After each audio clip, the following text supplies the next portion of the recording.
दोस्तों, एक दिन की बात है जब कर्ण मेरी बड़ी बहन रेखा दीदी से उनके कमरे में गुपचुप बातें कर रहा था। मैं उस वक्त खिड़की के छोटे से रोशनदान से छिपकर उन्हें ताक रहा था। मौका देखते ही मैंने अपने फोन के कैमरे से उनकी कुछ तस्वीरें खींच लीं। कर्ण, जो हमारे पड़ोस में रहने वाला एक नौजवान चित्रकार है, अक्सर रेखा दीदी से छिप छिप कर मिलता था। मुझे उनकी यह गुप्त मुलाकातों का राज पता चल चुका था। इसीलिए तस्वीरें लेते वक्त मैंने खास ख्याल रखा, फोन को साइलेंट पर रखा और कैमरे की आवाज को भी बंद कर दिया। उस समय मेरे पास खुद का कोई बढ़िया कैमरा फोन नहीं था, तो मैंने अपने दोस्त से उसका फोन उधार लिया था। तस्वीरें खींचने के बाद मैंने उन्हें अपने लैपटॉप में ट्रांसफर कर लिया और दोस्त के फोन से सारी तस्वीरें हटा दी। फिर मैंने दोस्त को उसका फोन लौटा दिया। इसके बाद मैंने एक फोटो एडिटिंग टूल का इस्तेमाल करके तस्वीरों की चमक को थोड़ा बढ़ाया, ताकि रेखा दीदी और करण के चेहरे साफ तौर पर नजर आए। फिर मैंने एक रंगीन प्रिंटर से उन तस्वीरों को छाप लिया। अब मुझे बस सही वक्त का इंतजार था। मेरा इरादा था कि इन तस्वीरों को रेखा दीदी के सामने लाकर उन्हें डरा दूं और अपनी बात मनवाने के लिए मजबूर करूं। मैं ऐसी परिस्थिति का इंतजार कर रहा था जब कर्ण शहर से बाहर हो और रेखा दीदी घर में अकेली हो। मुझे डर था कि अगर रेखा दीदी को पहले ही भनक पड़ गई कि मुझे उनकी और कर्ण की सच्चाई पता है, तो वो कर्ण को बता देंगी और दोनों मिलकर मुझसे ये तस्वीरें हटवाने की कोशिश करेंगे। इसलिए मैंने हर कदम सोच समझकर उठाया, ताकि उन्हें मेरे प्लान का जरा भी अंदाजा न हो। लगभग 2 महीने बाद वो सुनहरा मौका आ ही गया। करण एक हफ्ते के लिए अपने गांव गया था और रेखा दीदी घर पर अकेली थी। उस दौरान मम्मी को भी कुछ दिनों के लिए गांव जाना पड़ा था और पापा अपने ऑफिस के काम से शहर से बाहर थे। अब घर में सिर्फ मैं और रेखा दीदी रह गए थे। मुझे लगा कि इससे बेहतर मौका नहीं मिलेगा और मैंने फौरन अपनी योजना पर काम शुरू कर दिया। मैंने रेखा दीदी की तस्वीरों को एक लिफाफे में डाला और उस पर उनके पति का नाम लिख दिया। मैंने ऐसा जताया जैसे ये लिफाफा डाक से आया हो। उस दिन जब मैं कॉलेज से लौटा, तो लिफाफा हाथ में लेकर घर में दाखिल हुआ। मैं सीधा रसोई की ओर गया और वहां से रेखा दीदी को पुकारा। वो अपने कमरे से बाहर आईं। उस वक्त वो नीले रंग का गाउन पहने हुए थीं। उन्हें देखकर मेरे दिल की धड़कन थोड़ी तेज हो गई, लेकिन मैंने खुद को संभाला और लिफाफा उनके हाथ में थमाते हुए कहा, दीदी, ये बाहर रखा था, शायद डाक वाला छोड़ गया है। रेखा दीदी ने थोड़े आश्चर्य से लिफाफे को लिया और उसे गौर से देखने लगी। मैं पास की कुर्सी पर बैठ गया और बोला, देखो ना दीदी, ये किसका हो सकता है? उन्होंने जवाब दिया, पता नहीं, ससुराल से तो ऐसा कुछ नहीं आता। फिर उन्होंने लिफाफा खोला और अंदर की तस्वीरें निकाली। जैसे ही पहली तस्वीर पर उनकी नजर पड़ी, उनकी आंखें चौड़ी हो गईं और चेहरा एकदम पीला पड़ गया।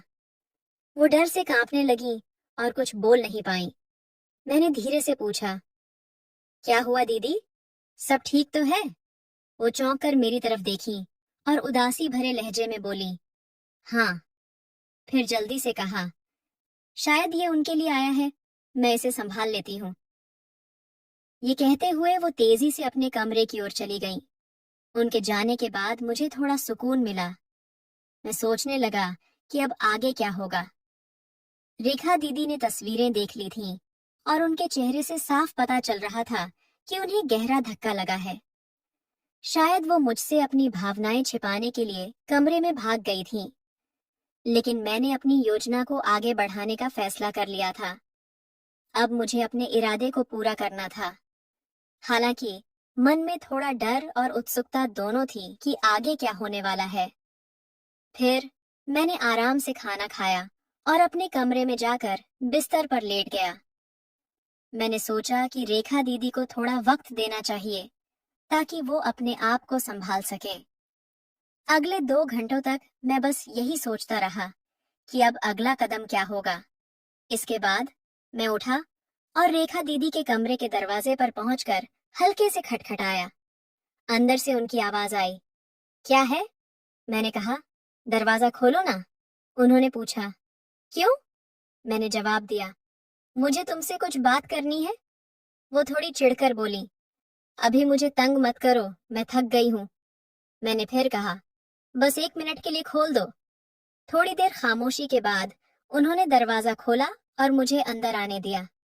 वो बिस्तर पर बैठ गईं और थके हुए अंदाज में बोली, जल्दी बोलो, मेरा सिर फट रहा है, मुझे आराम करना है। मैंने चिंता जताते हुए कहा, दीदी, तबीयत खराब है क्या? उन्होंने गुस्से से कहा, मैं ठीक हूँ, जो कहना है वो जल्दी कहो। मैंने कहा, मेरे फोन में कुछ तस्वीरें हैं जो मैं तुम्हें दिखाना चाहता हूँ। ये सुनते ही वो सतर्क हो गईं और बोली, कैसी तस्वीरें और मुझे क्यों दिखा रहे हो?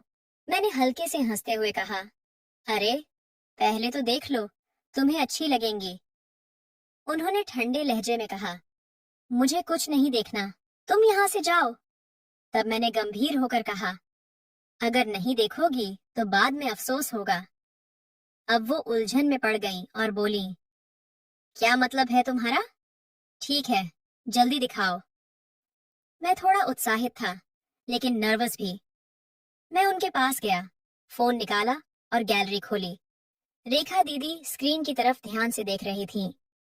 पहली तस्वीर मम्मी की थी, जो रसोई में खाना बना रही थीं। ये देखकर उन्होंने राहत की सांस ली और फोन अपने हाथ में ले लिया। मैंने कहा, आगे की तस्वीरें देखो, बहुत शानदार हैं। वो स्क्रॉल करने लगीं। आगे मम्मी पापा की कुछ आम तस्वीरें थीं, फिर रेखा दीदी और करण की भी कुछ साधारण तस्वीरें थीं। फिर जैसे ही अगली तस्वीर आई, जिसमें वो और करण करीब खड़े थे, उनकी आंखें फैल गईं और वो घबराकर मेरी ओर देखने लगीं। मैंने इशारे से उन्हें अगली तस्वीर देखने को कहा। अगली तस्वीर में वो और करण एक दूसरे को गले लगाए हुए थे। ये देखते ही वो गुस्से में मेरे पास आईं और बोली, बदमाश, ये तस्वीरें तुमने कहाँ से ली? मैंने तेजी से फोन उनके हाथ से छीन लिया। उन्होंने फोन वापस लेने की कोशिश की, लेकिन मैंने उसे अपनी जेब में डाल लिया। वो गुस्से से चीखीं, बेशर्म, ये तस्वीरें कहाँ से लाया? जल्दी बता। मैंने शांति से कहा, मैंने खुद खींची है। ये सुनकर वो हक्की बक्की रह गईं और बोली, कब? कहाँ? कैसे? मैंने शांत लहजे में बताया, मुझे तुम्हारे और करण के बारे में सब पता है। ये तस्वीरें मैंने गोदाम की खिड़की से खींची हैं। ये सुनते ही वो समझ नहीं पाई कि क्या करें और फूट फूट कर रोने लगी। मेरा सब कुछ खत्म हो गया, मेरी जिंदगी बर्बाद हो गई। वो बड़बड़ाते हुए बिस्तर पर ढह गई और तकिए में मुंह छिपाकर जोर जोर से रोने लगी। मैं चुपचाप बिस्तर के किनारे बैठ गया और उन्हें देखता रहा। वो वहीं पड़ी सुबक रही थी। उनका नीला गाउन उनके शरीर से चिपक गया था, जिससे उनकी शक्ल साफ दिख रही थी। कुछ देर बाद जब उनका रोना थोड़ा कम हुआ, मैंने उनके कंधे पर हाथ रखा और कहा, दीदी, अब बस करो, उठो। लेकिन वो रोती रही। थोड़ी देर बाद मैंने फिर कहा, दीदी, मैं ये तस्वीरें किसी को नहीं दिखाऊंगा, मुझ पर यकीन करो। ये सुनकर उन्होंने धीरे से सिर उठाया और मेरी ओर देखा। उनके चेहरे पर गुस्सा साफ दिख रहा था। मैंने कहा, जैसी हो वैसी ही देख रहा हूँ। वो तिल मिलाकर बोली, क्या मतलब है तेरा? मैंने कहा, जिस तरह तुम करण के साथ रहती हो, उसी की बात कर रहा हूँ। उन्होंने गुस्से से कहा, तू मुझसे ऐसी बेहुदा बातें कैसे कर सकता है? मैं तेरी दीदी हूँ। मैंने शांत स्वर में कहा, क्या ये बात गलत है? वो झल्ला कर बोली, करण के साथ जो होता है वो अलग है, लेकिन तू मेरा भाई है, तुझे ऐसा नहीं कहना चाहिए। मैंने उन्हें ताना मारते हुए कहा, जब करण के साथ थी तब तुम्हारी इज्जत कहाँ गई थी? इस पर उन्होंने गुस्से से जवाब दिया, उसने मुझे मजबूर किया था। फिर धीरे से बोली, देख रवि, पहली बार मजबूरी में हुआ था, लेकिन बाद में मैं खुद उससे जुड़ गई। प्लीज रवि, अब ये सब बंद कर दे।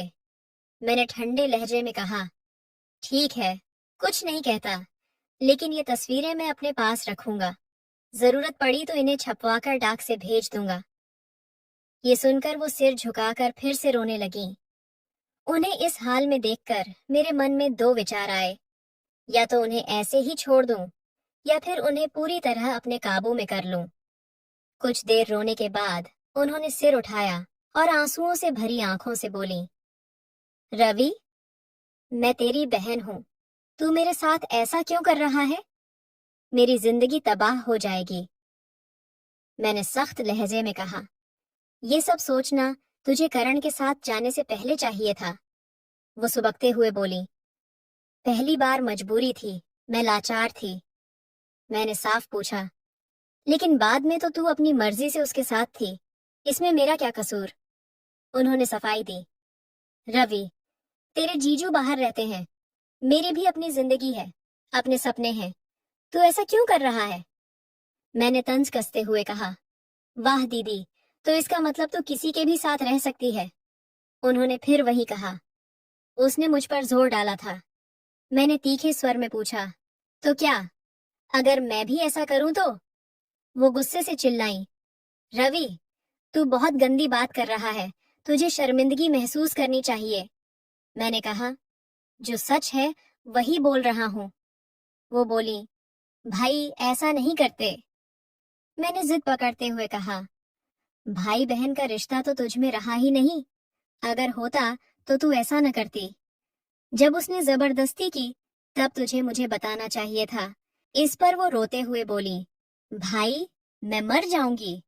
मैंने सख्ती से कहा, दीदी, इससे कुछ नहीं बदलेगा, सच तो सामने आएगा ही। फिर वो रोते हुए बोली, तू मुझसे बदला ले रहा है, इसलिए ये सब कर रहा है। मैंने कहा, मान ले ऐसा ही है, बहन है तो क्या? जब तू किसी और के साथ रह सकती है तो मुझे क्यों रोकती है? अब वो और जोर से रोने लगी। उन्होंने अपना चेहरा हाथों में छिपा लिया और सिसकियां भरने लगी। लेकिन मैं अपने इरादे से टस से मस नहीं हुआ, क्योंकि मैं पीछे हटने वाला नहीं था। करीब 20 मिनट बाद उन्होंने रोना बंद किया और मेरी तरफ देखते हुए बोली, तू सचमुच मुझसे वो मांग रहा है जो अनमोल है? मैंने कहा, हाँ दीदी, अगर तू चाहती है कि ये तस्वीरें किसी को न दिखें, तो तुझे मुझे देना होगा। वो बोली, लेकिन रवि, तू मेरा भाई है। हे भगवान, मैं क्या कर रही हूँ? और वो फिर से रो पड़ी। मैंने शांत स्वर में कहा, दीदी, ये सब तेरे अपने की का नतीजा है। अगर तू चाहती है कि ये बात छिपी रहे, तो तुझे पैसे देने होंगे। उन्होंने थोड़ा सोचा और बोली, ठीक है, मैं दूंगी, लेकिन रवि, ये गलत है। मैंने अपना फैसला सुनाया, दीदी, तू जैसी है वैसी ही रहेगी। मुझे बस करण के साथ तुझे देखकर गुस्सा आता था, लेकिन अब जो मैं चाहता हूँ वही होगा।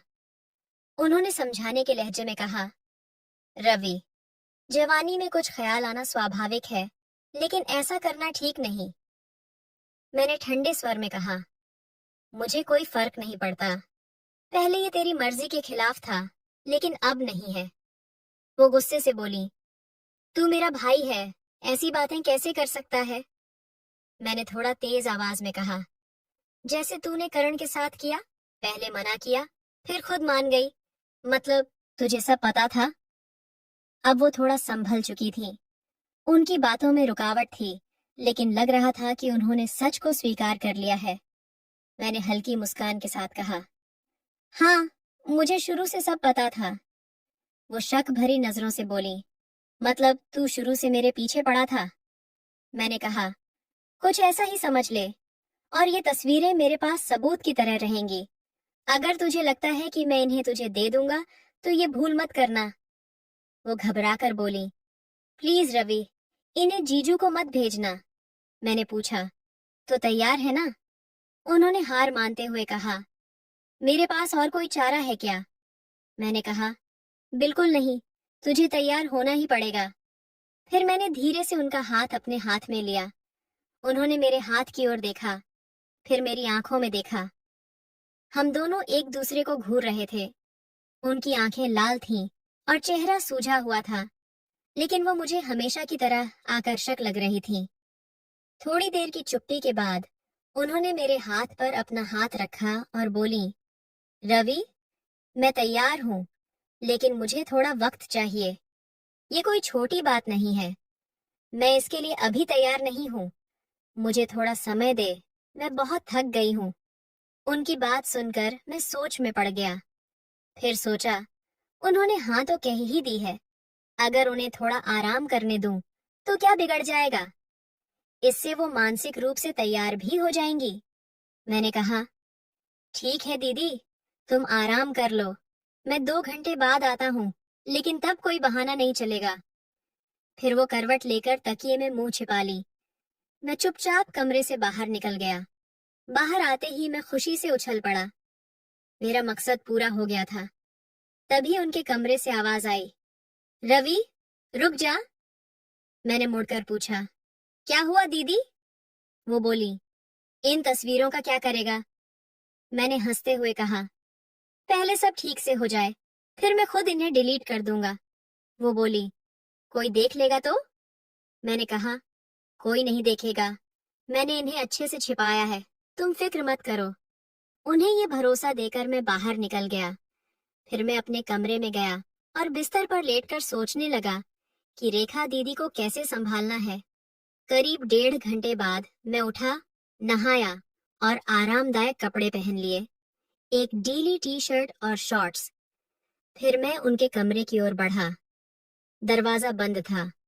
मैंने हल्के से धक्का दिया और अंदर चला गया। अंदर जाकर मैंने देखा कि रेखा दीदी बिस्तर पर लेटी थीं।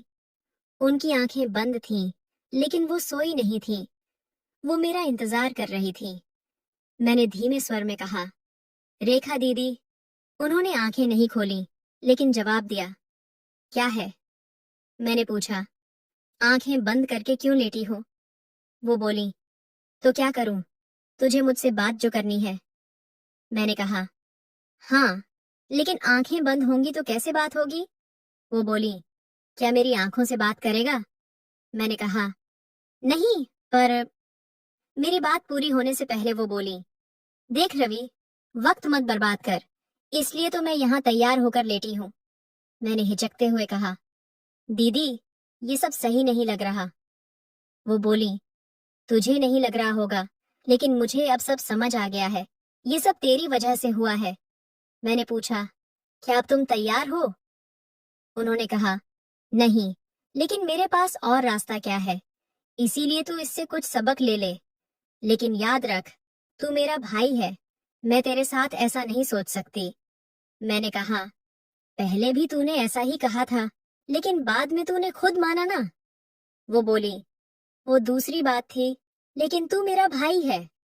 मैंने सोचा और कहा, ठीक है दीदी, अगर तुझे ठीक नहीं लगता तो छोड़ दे। मैं फिर कभी इस बारे में नहीं बोलूंगा। लेकिन अगर तू कोशिश करेगी तो शायद तुझे भी अच्छा लगे। इस पर वो चुप रही। मैं उन्हें मनाने की कोशिश करता रहा। तो दोस्तों, ये थी हमारी आज की कहानी। आपको ये कैसी लगी? कमेंट में जरूर बताएं। अगर पसंद आई हो तो लाइक करें और अपने दोस्तों के साथ शेयर करें। ऐसी ही रोमांचक कहानियों के लिए हमारे चैनल को सब्सक्राइब करें और बेल आइकन दबाना न भूलें, ताकि आपको